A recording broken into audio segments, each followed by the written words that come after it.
ஒரு குரு ஒருத்தர் ஆசிரமம் நடத்திக்கிட்டு இருந்தார். அந்த ஆசிரமத்துக்கு நிறைய சீடர்கள் வந்தாங்க. அவங்களுக்கெல்லாம் வந்து தன்னுடைய ஞான போதனையை கொடுத்துட்டு இருந்தார். இந்த சூழலில் அந்த ஆசிரமத்துக்கு ஒரு புதுசாக வந்து ஒரு சீடர் வராரு. வந்த சீடர் என்ன பண்ணார், கொஞ்ச நாளில் அந்த ஆசிரமத்திலேருந்து ஒரு பொருளை திருடிட்டு போயிட்டார். இதை வந்து மற்ற சீடர்கள்லாம் பார்த்துட்டு போய் குரு கிட்ட சொல்கிறாங்க. ஆனால் குரு வந்து அதை பெருசாக எடுத்துக்கல. இப்படி இன்னும் ஒரு 10 நாள் கிடக்குது. அந்த சீடர் வந்து என்ன பண்ணுறாரு, இன்னொரு பொருளை திருடிட்டு போயிடுறாரு.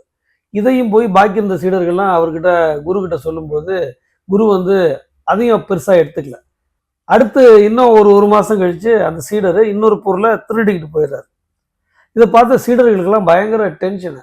என்னடா நம்ம வந்து குருக்கிட்ட போய் சொல்கிறோம், இவன் திருடிட்டு போகிறான்னு, ஆனால் குரு கேட்க மாட்டேங்கிறாரு. அதனால் இனிமேல் வந்து நம்ம இந்த ஆசிரமத்துலேருந்து பிரயோஜனம் இல்லை, என்ன பண்ணலான்னு பார்த்து எல்லாரும் ஒன்று சேர்ந்து ஒரு குருவுக்கு வந்து ஒரு லெட்ரு எழுதுகிறாங்க. லெட்டரில் என்ன எழுதியிருக்காங்கன்னா, இந்த மாதிரி வந்து அந்த சீடர் வந்து நிறைய பொருட்கள்லாம் திருடிட்டு போனதை நாங்கள் உங்ககிட்ட கம்ப்ளைண்ட் பண்ணோம். ஆனால் நீங்கள் வந்து அதை கேட்கவே இல்லை, அதை கண்டுக்காமல் இருக்கீங்க. அதனால் எங்களுக்கு வந்து இந்த ஆசிரமத்தில் தொடர்ந்து பயிற்சி பெற விருப்பம் இல்லை. அதனால் நாங்கள் வந்து இதை நீங்கள் அவனை கண்டித்தா நாங்கள் இருப்போம், இல்லைன்னா வந்து வேறு ஆசிரமத்துக்கு போயிடுவோம் அப்படின்னு வந்து அந்த லெட்டரில் எழுதியிருந்தாங்க. லெட்டரை கொண்டு போய் குருக்கிட்ட கொடுத்தாங்க. குரு வாங்கி அந்த லெட்டரை அமைதியாக படித்தார். படித்த குரு ரொம்ப கேஷுவலாக சொன்னார், நீ எழுதின லெட்டரை படித்தேன், ஆனால் என்னால் அவன் மேலே ஆக்ஷன் எடுக்க முடியாது. நீங்கள் வேணால் வேறு ஆசிரமத்தில் போய் சேர்ந்துங்க. ஏன்னா உங்களுக்கு நல்லது இது கெட்டது இதுன்னு தெரியும். ஆனால் அந்த சீடனுக்கு வந்து நல்லது கெட்டது தெரியாமல் தான் அவன் அந்த பொருளையெல்லாம் திருடிட்டு போயிருக்கான். அதனால அவனுக்கு நல்ல அறிவு வர்ற வரைக்கும் அவன் எங்கூட தான் இருக்கணும். உங்களுக்கெல்லாம் வந்து நல்லது கெட்டது தெரிஞ்சதுனால நீங்கள் வேறு இடத்துக்கு போகலாம் தாராளமாக அப்படின்னாரு. இதை வந்து கேட்டுக்கிட்டு இருந்த அந்த திருடிக்கிட்டு போன சீடனுக்கு வந்து அப்போ தான் புத்தி இருந்துச்சு.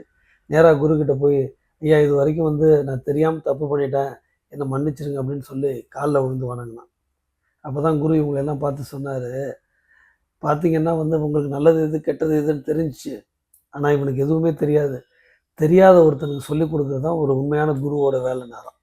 அவங்க உண்மையிலேயே ஒரு நல்ல ஆசிரியரோட வேலை எதுன்னா, தெரிந்த மாணவர்களுக்கு சொல்லிக் கொடுப்பதில்லை, தெரியாமல் இருக்கிற ஒரு மாணவனை அவனை நல்ல தேர்ச்சிக்குரியவனை மாற்றுறது தான் ஆசிரியரோட கடமை. அந்த ஆசிரியரின் பண்பு போற்றத்தக்கது. அது மாதிரி நம்ம வாழ்க்கையில் தெரியாதவர்களுக்கு நமக்கு தெரிந்தவற்றை சொல்லிக் கொடுப்போம். நன்றி, வணக்கம்.